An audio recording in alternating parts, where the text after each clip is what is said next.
కానీ 99 పైసలకే భూములు ఇవ్వడం అనేది తప్పేంటి అనేది ఒక ప్రశ్న వస్తుంది సార్. తప్పేంటి సార్? నేను ఇస్తాను. అరే మీ తాత సంపాదించిన ముళ్ళ నువ్వేం ఇవ్వడానికి?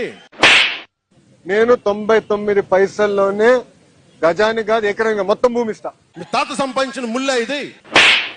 అంత ల్యాండ్ బ్యాంక్ వైజాగ్ లో గవర్నమెంట్ అలాట్ చేస్తున్నది సిబిఎన్ గారి ప్రైవేట్ ల్యాండ్ కాదు కదా, అది పబ్లిక్ ల్యాండ్.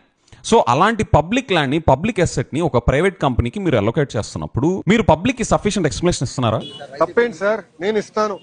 అసలు ఉర్సా క్లస్టర్స్ అనే కంపెనీకి ల్యాండ్ ఎలా అలొకేట్ చేశారు? నేను ఇస్తాను. 2 నెలల ఓల్డ్ కంపెనీ, 2 months ఓల్డ్ కంపెనీకి మీరు ఇలాగ ల్యాండ్ ఎట్లా అలొకేట్ చేసేస్తారు? నేను 99 పైసల్లోనే గజానికి కాదు ఎకరంగా మొత్తం భూమి ఇస్తా.